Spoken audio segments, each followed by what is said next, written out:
Hello, hello. Welcome back to the Proving Grounds powered by Verizon. I'll be the host slash play-by-play caster. I guess that's what you'll call me, Smacks. And you'll be the color? Or do you want Yeah. another role on top of that as well? Friend. I'll be the friend also. Oh, I'm I like everyone's that. friend. I love you all. Wait, does that make me everyone's enemy? No, you can be. I guess we're both friends. We Well, did we then did what discuss last differentiates week you that we're between best me? friends now. So Oh, yes, this is true. We are best friends. And it seems like that's why the fates have brought us back again for today. yes. We had a sub for a sub, and then that's how it all works out. So I can cast again with you, Smacks. But we gotta talk about what's going on for our next match because that is going to be so exciting. We have Cloud9 Academy versus Team Liquid Academy. But this matchup right here, number 3 versus number 4 seeds, Cloud9 Academy are only 3 seeded in my opinion because of the early season turmoil they had with all the subs that they had brought in initially.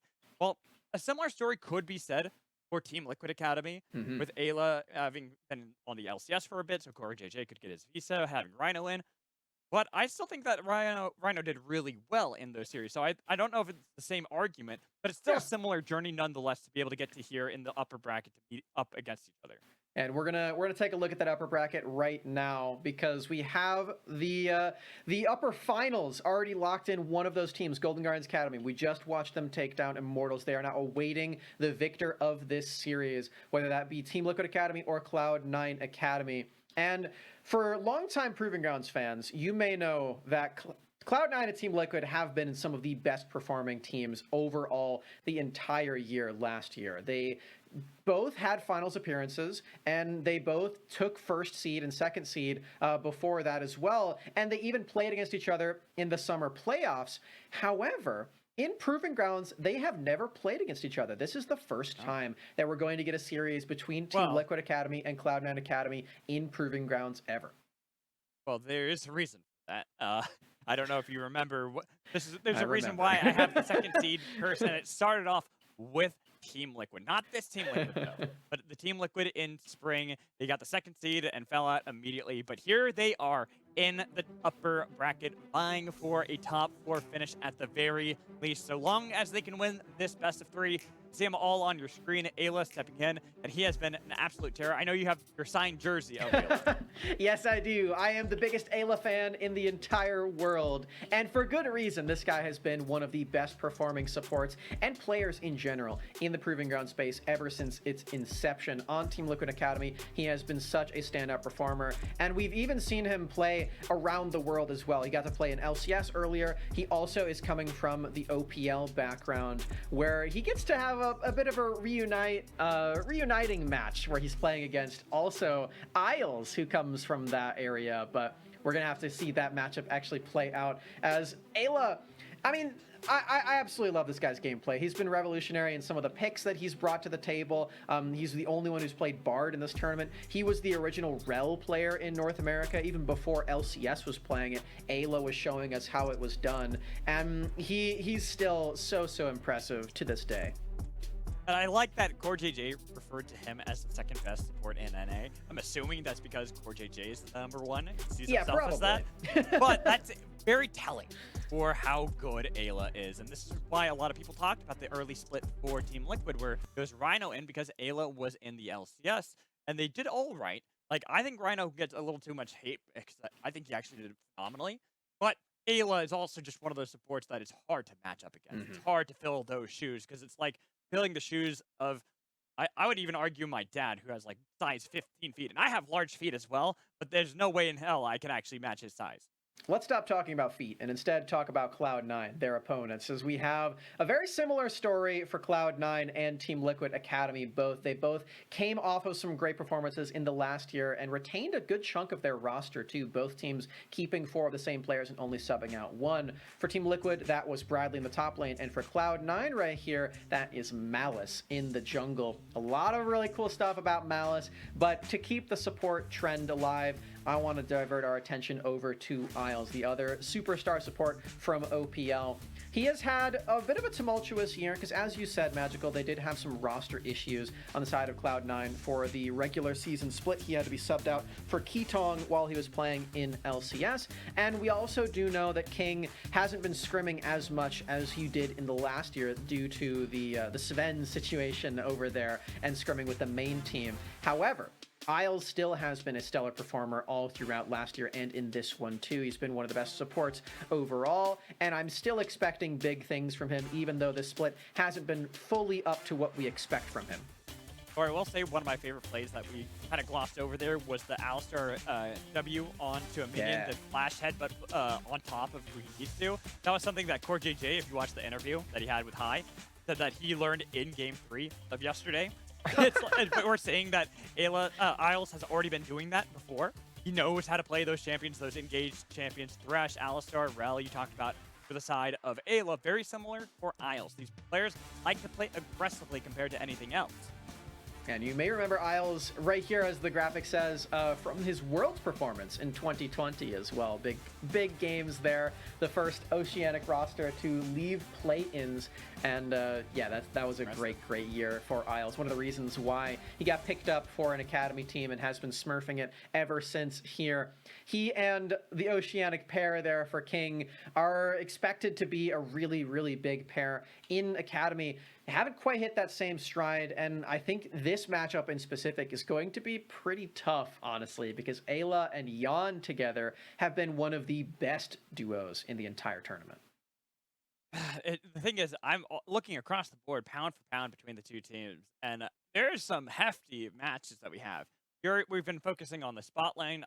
Isles versus Ayla, I think, is going to be incredibly exciting, especially because it's King versus Jan. Jan, like you said, with Ayla, have been outstanding in how they've been playing. Then you go mid lane. Copy, someone I did the interview with for the copy piece that we played earlier, has been this outstanding rookie mid laner where he's been working really well and hands-on with the LCS squad to try to get better himself so he can get to that stage, compared to Hayri on the other side, another fantastic OS player coming in and being someone that we've always had our eyes on. His LeBlanc play is absolutely nuts.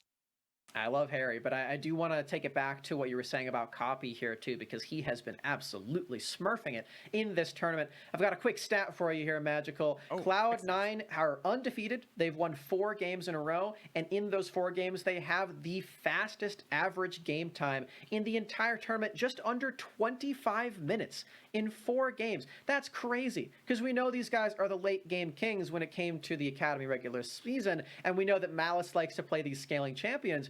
But because of the pressure from Copy and Darshan, they've been able to play so fast. Under 25 minutes on average. That's insane. That is absolutely crazy. And I actually am glad you brought up Malice, because Malice versus Armeo, they don't play very similar styles in the terms of champion Nobody plays pools, similar to Malice. Right. Nobody plays similar to Malice, but Armeo is normally on tank duty, trying to facilitate his team, help them out. Malice, even though he does like to play more selfishly, try to get a lot of resources for himself, we've been seeing the growth of this player just in the season. I mean, I'm not going to take anything away from him. He's been a fantastic player for a long time. But you just see in this split alone how he's gone from more of that solo queue mentality. I got to get all the farm. I got to get all the kills. To actually being willing to share them across the board, especially that Hecarim pick is the one that I always look towards the most. And of course, it's going to be banned. That Arthas and Evelyn. Nobody wants to ever see that. But then we have the Shyvana pick, the Udyr pick. These picks that do help out immensely for the team. And just like that, you have named Malice's entire champion pool. Those 5 champions are all that he has played in this entire year. Look, they can't ban away. They can't ban them all, Smacks. That's true. That's true. I would expect an Evelyn ban if history repeats itself. In so far in Proving Grounds, Evelyn and Karthus have been banned in every single game against Malice. And they might want to keep that trend alive for now. No. Giving over the Evelyn, perhaps, to Cloud9 if they bite. They are definitely daring that, but Cloud9 at the moment not taking the bait. Xayah is going to be the first lock, and I expect Jinx, to be honest. Jinx, Zeri, both left open, but neither one taken immediately. That's true, and Jan, we know, is a great Zeri player. I mean, we all saw that clip of his, and yeah, it will be the priority for him. Really exciting to always see this guy piloting Zeri. the super fast DPS machine. I can sometimes go for the tank stats as well. Always a thrill to see Jan on the Zeri. Is like you were saying, it is the Evelyn from Malice, and I mean we'll see if Team Liquid regret this decision to skip over that ban. I am really curious because I was kind of hyping up Malice as this player who's grown, been able to facilitate and help out the rest of the team. And yes, there's going to be the meme about facilitating junglers, but he has been this player that has been willing to share his resources and help out elsewhere. But the Evelyn's not going to be quite that. And more is going to be the one that you want to get ahead early into the game, similar to the Nocturne that he will be facing off against.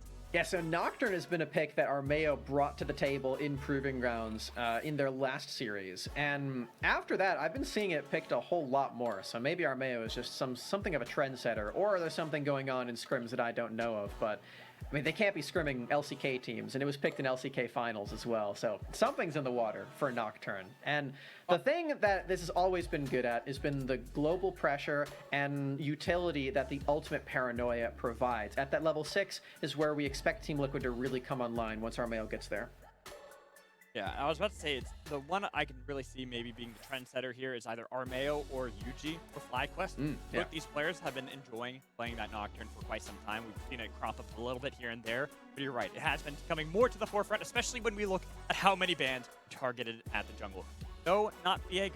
That's the one that surprised me. I understand here the reasoning behind Armeo's pick for Nocturne, though. You see that Evelyn, like, you know what, I need to make sure that I don't have to worry about her. I can knock out the lights, keep my team a little safer so she can't fully engage, find these dives into the backline, especially because you want to keep Carry alive as much as possible. Despite being very mobile, Evelyn's going to be able to kill her fast. Now, touching on the passive approach of Nocturne in the early game, I have a question for you, Magical. I talked about how Cloud9 has the fastest average game time. Do you know who has the slowest average game time in the tournament? I mean, I'm going to guess Team Liquid purely because... It is Team Liquid. Yeah, because it would make sense in context. They are about 37 minutes on average, which is 12 minutes higher than Cloud9. Yeah, it's a big difference. It's pretty insane. Team Liquid also undefeated, by the way. They have not dropped a single game. They just play a lot slower in this tournament so far than Cloud9 does. And again, a lot of that has been because Cloud9 Copy and Malice have been invading with such a aplomb, and they have been just smurfing it on everybody. Every single play they go for is so aggressive and setting the pace of these games. And with that, I do expect Copy to be the one playing this Graves and waiting for a Darshan pick up top. I'm so glad you said that, Smacks, because that's exactly what I was thinking as there well. it is. And there it is. I was about, once you stopped talking, I was literally going to bring that up. But I have to concede that you were the one who first brought it up, so you're the one who came up with the point. That's just how it works here. Good job on being a big brain snack, because that is a great flex there for the side of Cloud9. And here in the top lane, what does Bradley go for? Does he go for his classic gangplank into this matchup, which is not the easiest to play in? Or does he go for Gnar, something that generally can lane into Ornn, but not the best? He goes instead and lays down the gauntlet with Fiora. Wow. So we saw this pick played by Concept earlier, or no, not Concept.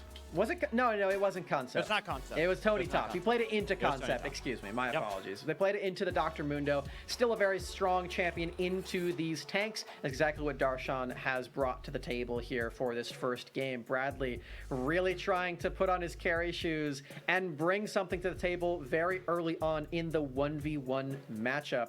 Something that isn't really true of the rest of this game, you know, because we do have these junglers that want to hit level 6. We do have some scaling on both sides. And while that is still true in the top lane, Bradley wants to play more aggressively and actually have kill pressure against Darshan here. And I'm all for this. I want to see some more action up in the top lane for sure. Shenaniganeries. That's what I'm here for, Smacks. That's why I'm the sub for the sub. Right? Right?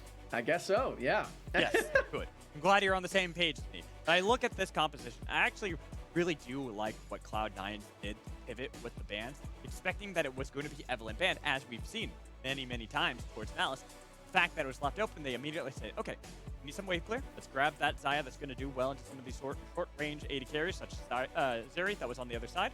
Has a little bit of potential to bully. Then you can grab both Graves or Flex and Evelyn as your AP damage source. So this is just really well done by the side of Cloud9. Yeah, well-structured composition. They even have defense mechanisms against the Nocturne built in, too, because you don't really want to second-cast Paranoia onto a Xayah with the Feather Call alive. That's not something that is easily done for Armeo. So for C9, they've got a lot of ways to attack in this game, a lot of ways to defend, more importantly in some cases, and they will need to be very, very seasoned in using those, as we've seen all throughout this entire split, to win against Team Liquid. Two big tournament favorites going head-to-head in this upper bracket semifinals. My personal prediction for what the final matchup is going to be, we're getting it ahead of that one, and we're getting it right now. And at the moment, it's just about these two teams, seeing who will meet up against Golden Guardians in the upper bracket finals, who will guarantee a top 4 finish for themselves. Get into the best of 5s sooner and not have to worry about elimination, while the other one has to deal and contend against the bottom, go into the lower bracket, elimination on the line. But neither team is playing risky right out of the gates. They just go for the typical line of scrimmage, and even if there's a ward placed down by the side of Darshan on red buff or Armeo, not really going to amount to too much. And both of these teams last year are very familiar with the highest heights of the bracket and also the lowest lows of the lower bracket as well. So if that repeats itself as well for these two teams, whoever loses this game might be in some trouble.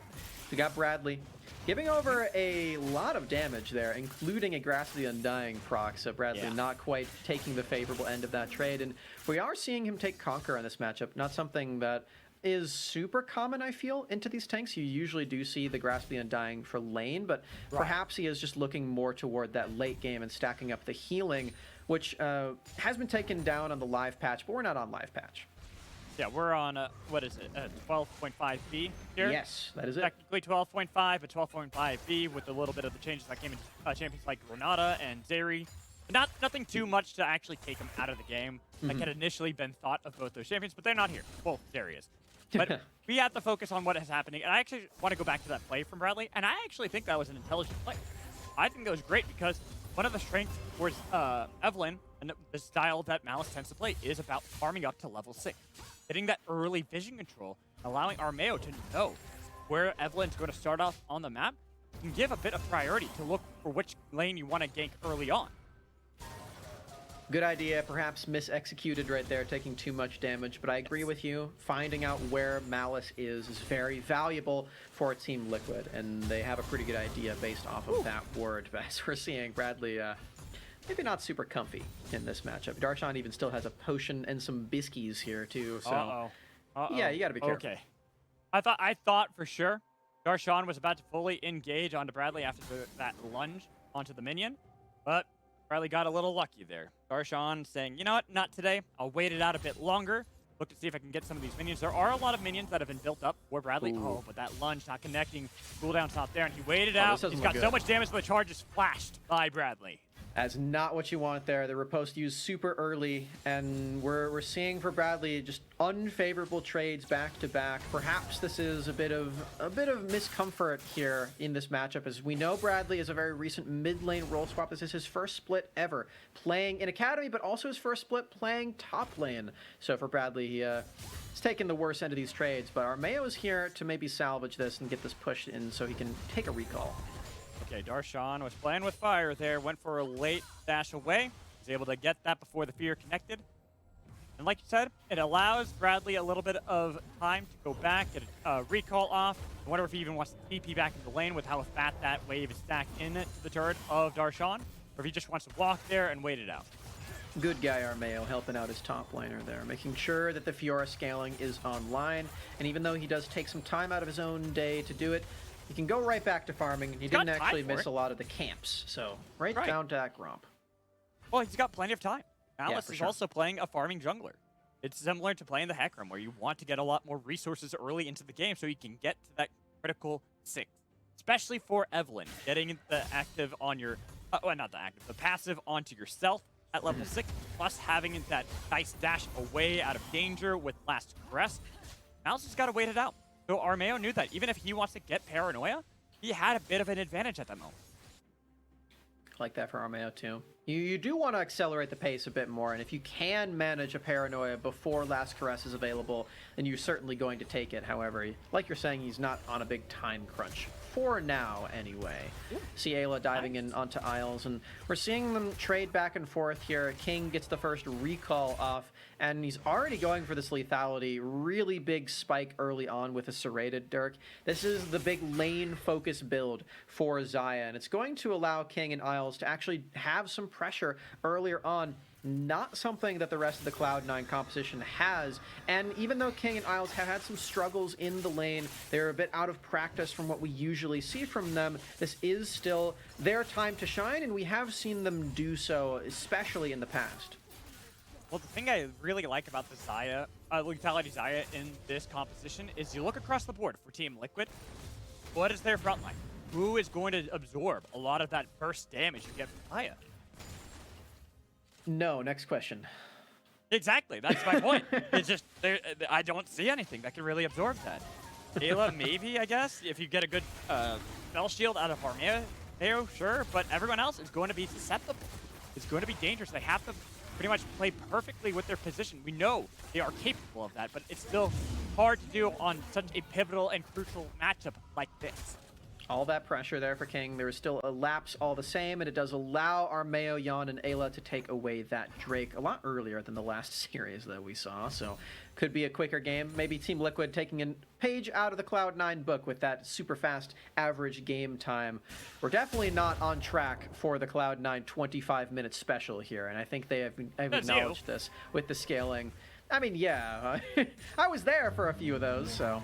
Yeah, because right now, look at this. They've already got the riposte. They're waiting out the charm. They've got it connected. Wow. Even with the grand challenge laid out, it's not enough. Bradley getting dove. The flash comes in from Darshan to finally get the kill. Malice nearly went down, but they already got it all the same. Good looks there for Darshan and Malice, and that is so tricky for Bradley to play into, because as you said, he can riposte the Ornn ultimate all he wants, but the charm is still on top of his head, and he will get hit by that no matter what there. He does not have flash or any way to escape that one, even with the grand challenge. So an excellent gank there from Malice and Darshan. And as we watch this again, I might be eating my words. Maybe this early game is still coming online for Cloud9. They just needed level 6 first.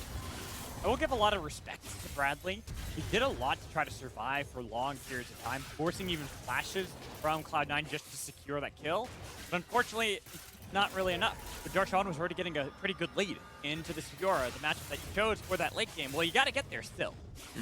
And interestingly on that gank, I didn't notice this, but Malice was level 5, so didn't even have that big ultimate burst onto Bradley there. So props to Malice and Darshan for still managing to make that one happen. I was wondering why he was tanking the turret for so long. That explains it for sure. Malice back to business as usual, farming up his own camps, and maybe looking for a play onto this Rift Herald once he's done with that too, because he wants to stay in the conversation for gold lead. C9 has done a great job of that so far, and most of that is onto Darshan and Malice together. Well, see, and this is why I'll never understand the herbivore junglers, carnivore junglers, blah, blah, blah. Because when I watch Malice, this guy plays so aggressively. He looks for these plays to set up his side lanes. Even if he's just getting a kill for an Ornn, you're setting up to make sure you're putting this Fiora behind.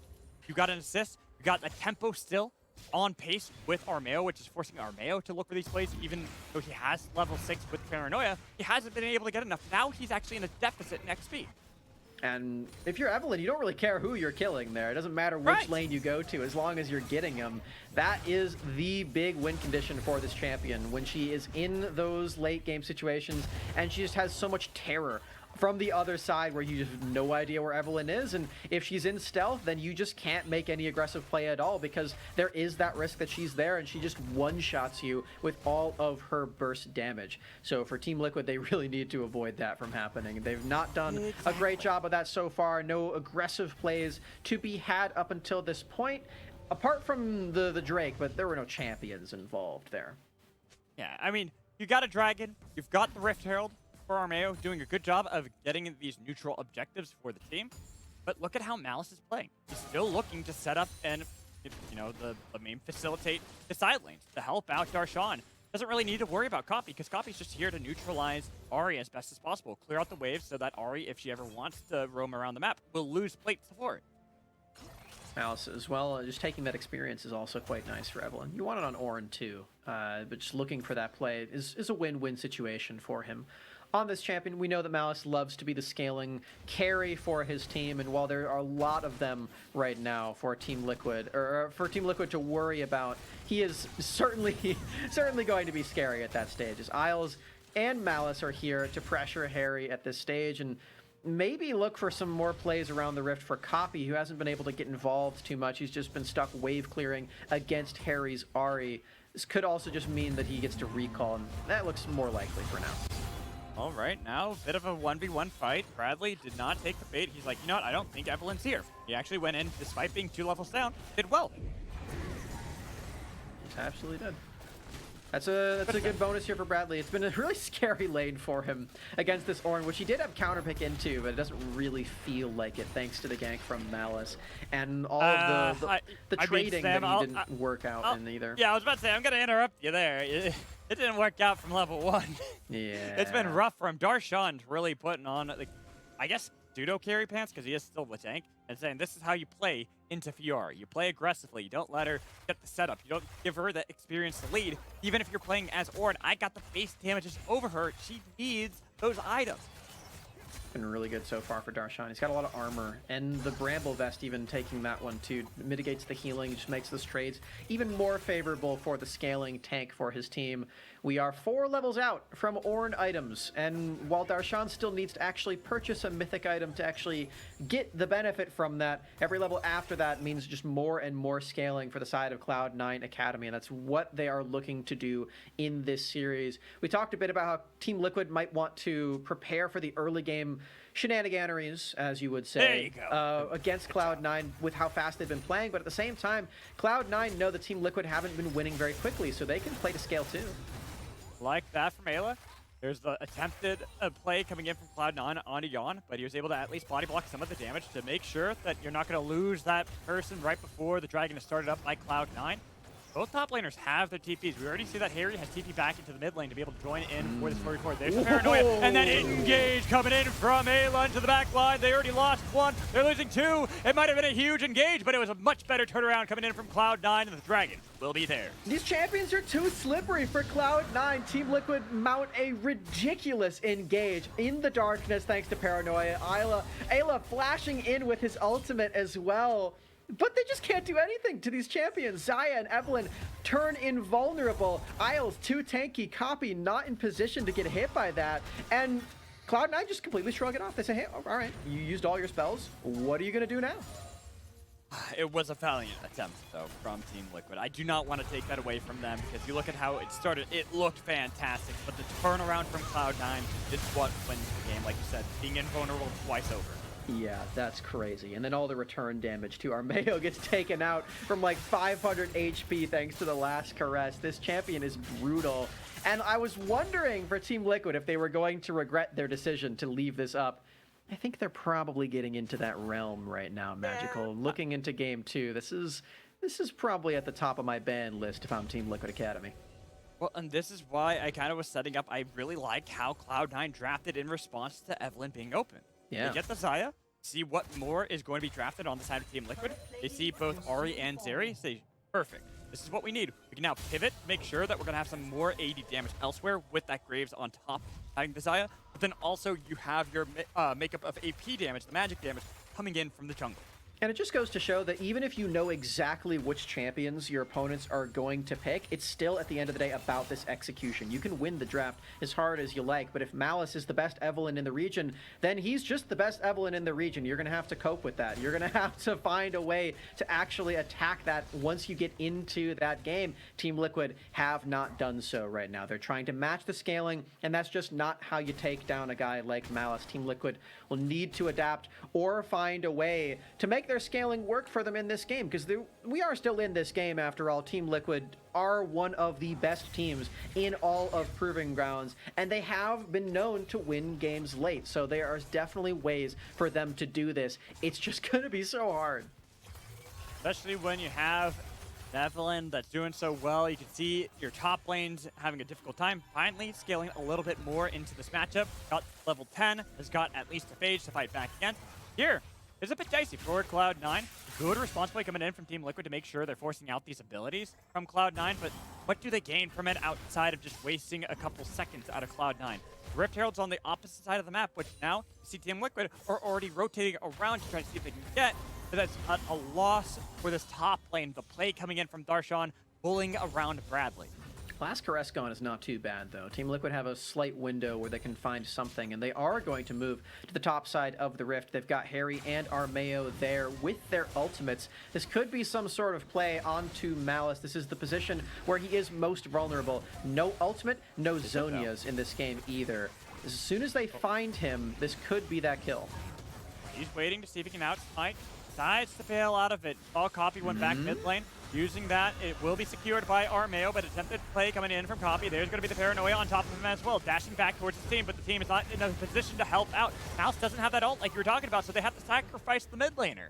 There's the kill. That's what I was talking about right there. Cloud9 have no way to respond to this one, and they don't know who's being jumped on until the very last moment. That's the big benefit of a spell like Paranoia, and Armeo using it beautifully. After they take the Rift Herald, they're finding these kills, and Team Liquid are showing that they have the wherewithal to make these plays in this game. Can Cloud9 mitigate that even when they don't have Evelynn ult up? And we get to take a look at this replay. It's first a good charm from Harry, Yeah. but like you talked about, it's that paranoia that causes paranoia amongst Cloud9. And Copy, he did have some movement to get out of that one. He just used it a bit too late. As we come back to live, Bradley, no riposte onto the Ornn ultimate. Huh? Yeah, instead he held on. He has Flash Grand Challenge available. Knew that it would be a risky dive. So he instead just baits it out. Says, all right, I dare you. I dare you to commit this. So now it is a burned ultimate on the side of Darshan, which allows a little bit more time for Armeo. Once he has that Paranoia back and available, he can focus top lane. Though, this is going to be risky. The fact that you have to make a play somewhere else, and spot lane is completely forfeit due to that poke damage that can come in from King. Yeah, just need a King to come and click the turret one more time, and he does so. First turret for Cloud9, big bump in terms of that gold. And as you were just saying, there's been a lot of resources spent up into this top lane to make sure that Darshan is living his best life on the scaling tank of Ornn. But at the same time, King and Isles are doing a phenomenal job in this lane with the Xayah. This is what you expect, but it's not something that we've seen too often from Isles, so really, from King and Isles, I should say. So big props to them for actually getting this done against Yeon and Ayla, who've been one of the more impressive laning duos.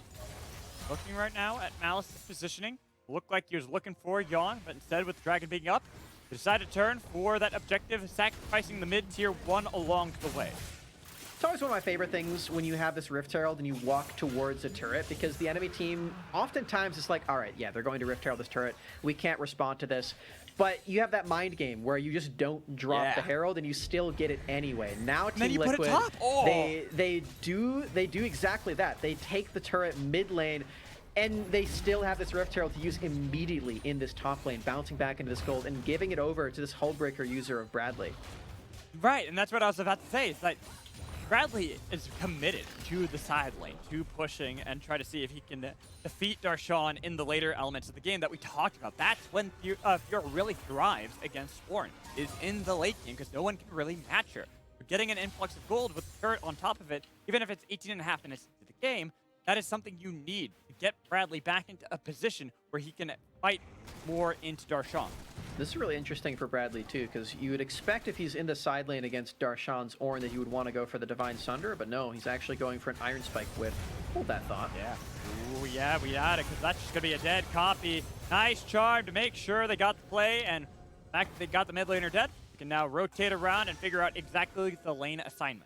An unsafe invade there from Copy. Even if he's able to take away the blue buff, there's so much movement there from Harry and Armeo, and they show it to us again. Both ultimates used just to find out Copy, and of course that's going to be worth it, making sure that the enemy mid laner isn't on this Rift. You're getting more gold into your carries too. Harry on this Ahri, he had a bit of a rough series in the last one against FlyQuest, but that's because he was playing into Veigar. That was really uncomfortable for him. Got picked off too many times. There really aren't that many tools to do that to him in this game. He's very slippery with the Spirit Rush, and I expect he'll be able to put up a much better performance now that he doesn't have to deal with Spyrax being so annoying.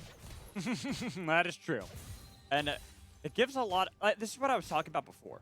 The mobility from Team Liquid as a whole. talked about Harry. It's nice not having to worry about a Viger that can lock you down. But then you look across the map. You have a Fiora, you have a Rakan, you have Nocturne with a spell shield, but most importantly of all, you have Dairy. All these champions have great mobility in their kits, or denying the mobility and the CC that can be locked down on top of them. Cleanse for Yon. I already mentioned the spell shield for Armeo. This is a great composition to kind of battle back against what Cloud9 has put across to them. You have lockdown potential, but who's going to be the one you really want to focus on? Because you can only really reliably get one or two at most. Miles has a tough road ahead of him, and so does Copy right now. Oh, they're bullying him. Yeah, they are. He's dead. So it's just rough right now, because that's what I'm talking about. Team Liquid have this great mobility factor that they can utilize. Flash away because they saw that TP coming in from Darshan, but this might be the answer back. Oh, wait, what? Uh-oh. That's going to force out the Solar Flare. Romeo's taking low, but he's got no mana. Malice is here. He wants that kill. They're going to let 2 escape so they can get more gold into this Evelynn. The slowdown coming in, a little bit of health back, but you know who wants the kill. It's Malice. And it's more stacks to the Medjais there, too. That's the really big deal. More ability power and more burst potential from Malice. He's 1 kill or assist away from getting the extra movement speed bonus from that item as well. But Smax, what happened on the other side of the map was Bradley answered them. He's utilizing that split push potential. Got another turret, the tier 2 in top lane. I would imagine now, you just want to flex, move Bradley around. I talked about the lane assignments before. This time, you want to put Bradley in this bot lane. Get more gold into this Fiora so that it can be the win condition you can rely on as well as the picks.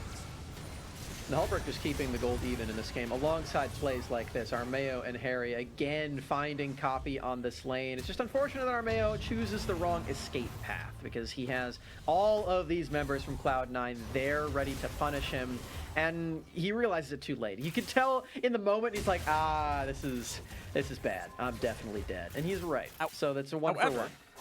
However, he burns a lot of time. He does. That's why I wanted to bring up the point about Bradley getting the turret in the top lane. It's given a lot of time and relaxation to Bradley, who struggled in the lane phase. Sure, he's a little bit behind still to Darshan, but he's not that far behind in Golden. He's catching up, and he's about to overcome Darshan in these side lanes. Once they continue to I want to see Bradley in the bot lane set up that sort of play so you can continue to funnel more gold in this Fiora split push.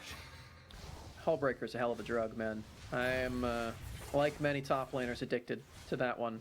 Bradley, he's huffing it right now. He's getting down and dirty with that and finding all of these turrets. You thought that he was going to be in the bottom lane, but that's not true so far. He actually wants to be on the other side of the map toward the next play. And for Team Liquid, that is this Drake. They're looking to try to even the odds when it comes to those and not give over the soul point to Cloud9. See if they can actually accomplish this. Here's the teleport very early.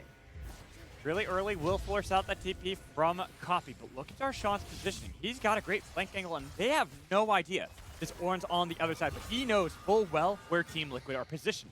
They're all vying for control of the river at the moment. A little bit of wave clear here, a little bit of pushback there, but this is going to be what I was talking about. The knock-up on to Armeo. Spell shield be damned. It did nothing to protect your own life. And now Team Liquid have to fight without their jungler. They're looking for the re-engage coming in from the quickness from Isla. He's got a lot that he's been able to root in place, but it's just a lot of damage coming in from the other side with the Grand Challenge laid down. You have to see who can fight back. They've got Yon, but they might lose Copy. The engage coming in from Bradley. He's got one back. Rapot to get the stun. They've got the charm as well. Bradley, Harry, they're both gods in this fight, keeping Team Liquid's hopes alive.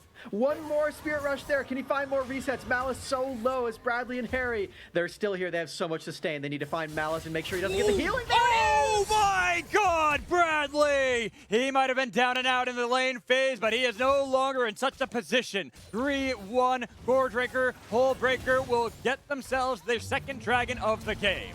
Harry and Bradley dive in headstrong to this team fight even after losing so many members on their squad. And look at where Bradley is too. He's on this flank. He's so worried about diving in, but somebody on Team Liquid Academy says no. You need to go in right now. We are getting things done. And Ayla, even after dying, gets enough crowd control to stall for time. Look how low Bradley gets here, but he flashes in and he's got this Goredrinker built more for the team fights than others.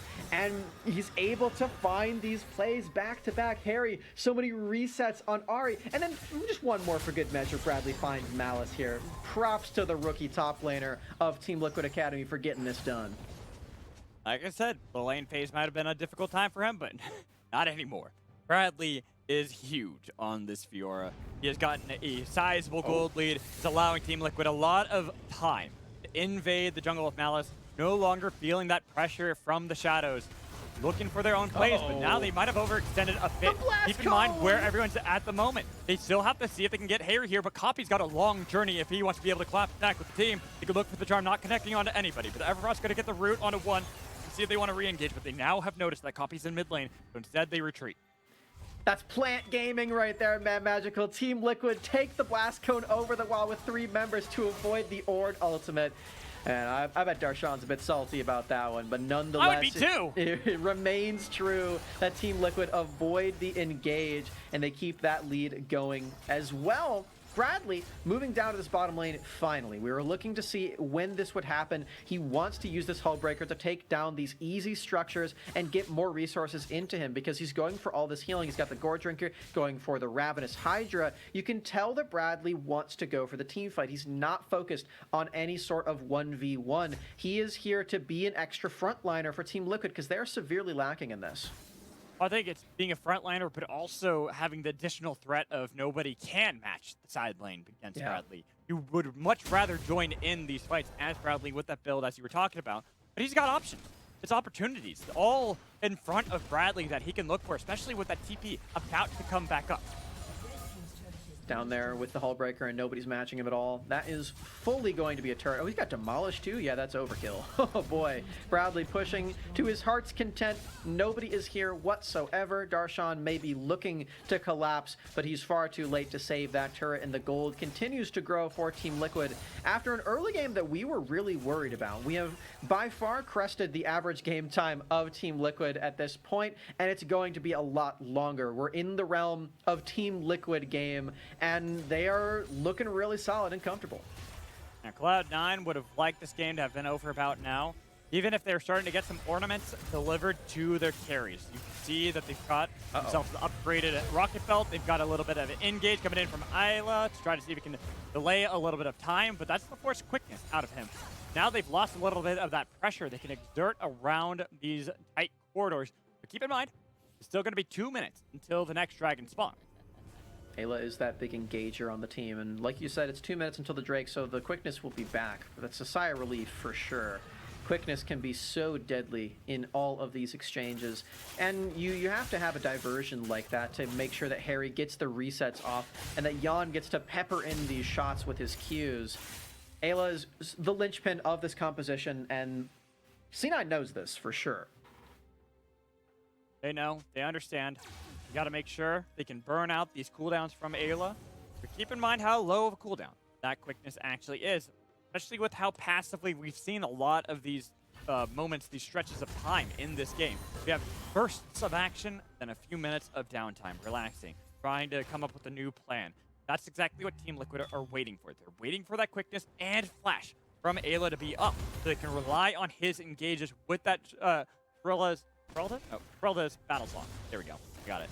I really like the way that Bradley is playing the side lane right now, because he's in the right lane if they want to pressure this Drake. He has teleport and Darshan does not, but the members of Cloud9 were not on the Rift, and he backs completely away from that wave, not giving over that pressure, and he's still super far back as well. I really like this hesitancy from Bradley, knowing that Malice is on the other team, and he's playing this stealth demon of Evelynn. Now that he's back on the wave, he'll be able to pressure this one, but Darshan has already made his way towards this team fight, and Bradley has a decision to make right now. Does he hull break the base? He's pinging it, or does he actually participate in this team fight and try to go for an Infernal Soul?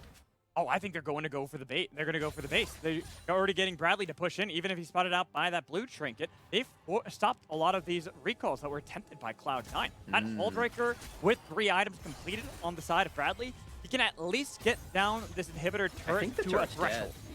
I think the turret is surely dead. dead. It is? Wow. Okay, he takes it, and now we're going to have a fight around this dragon. Paranoia comes out, splitting up the team, but they already got one out with Featherstorm, going to get the root as well. But that was a huge charm and charm action. Knocked up from the side of Darshan, but they already lost one of their carries. Ayla, he'll sacrifice his own life, but Jan was able to flash over, and Mouse went right into his own doom. It is going to be Team Liquid cleaning up this fight 4v5 because they got a near ace with the help and assistance from Bradley on the top lane, who's cracking open the base by himself. This is so clean for Team Liquid, and even though Jan was tracked down so heavily and so crucially by Darshan, the rest of the team fight just didn't come together, and Team Liquid might just win the game now! Of course they will. They already have their split push fully online. Bradley flashing in place to really style on that split push victory from Team Liquid Academy. Consider your hull broken, Cloud9. Team Liquid just executed an astounding macro play, and we saw that in motion for like 3 minutes time leading up to it as well. Bradley in that top lane knew that he was susceptible to a gank, even on this Fiora, even on the split pusher with the hull breaker, so he backs away, waiting for the pressure to arrive on the other side of the rift. This cookie cutter textbook way to play in the side lane. But even still, it's great to see a team like Team Liquid Academy setting this one up and executing it so well. This is masterclass stuff. I absolutely love to see that they're nailing this. And a little bit under what their average is, too, to find this victory over Cloud9. Pretty much punishing that there are some oversteps, and they knew they had good pick potential. As long as they can get some of this gold funneled into the right members, like getting a lot of gold for Bradley so he can continue to harass the side lanes, they have that avenue to really test the limits of Cloud9, who want to group up together and fight. It's difficult when you're also worrying about your base. And a play like that doesn't happen for Team Liquid Academy if all 5 members aren't working together as a team and all individually so skilled. Because Bradley, he got a solo kill onto Copy right there in the base that we didn't even get to see because we were too busy watching the rest of Team Liquid smurf it in that team fight. Namely, Harry, 505 on Ahri in that game. Brutal mid lane performance for the Oceanic mid laner of Team Liquid Academy. And like I was saying, this is night and day from when he had to play against Spyrax's Veigar. That was a terrible, terrible experience for him, I'm sure. It was really obnoxious, but now he's freed up. He doesn't have to care about the event horizon. He can Spirit Rush all around the Rift to his heart's content, and this is what we see for it. Honestly, normally I'd be like, oh, this player was the outstanding performer on Team Liquid, but everyone played well that game. There might have been a couple hiccups in the early game for members like Bradley. Even Harry wasn't able to get out of the lane as early as he would have liked to. We could see that Ayla, there were some issues where he would go in, but nobody could follow up. But then when it came to everyone grouped together, like you said, Smacks, they all knew what their role in the fights were, whether it be on split push duty or full engage duty as you have the recon. I love that. I love that look for Team Liquid Academy. They are now 1 win away in this series from taking on Golden Guardians on Wednesday in the upper bracket finals and knocking Cloud9 Academy down to the lower bracket, one of the utmost favorites in this tournament, and an undefeated team, no less, that was played so well against only Academy teams to this point. Both TSM and Dignitas fell very quickly to Cloud9 Academy. Team Liquid not so flimsy. They stand tall and they take the first game. Get game 1 step away from guaranteeing a top 4 finish and meeting up against Golden Guardians Academy in the winners final. We're going to toss a break. When we come back, we'll have some fun halftime show as well, getting ready for our second game of our second series for the day. Make sure you stay tuned.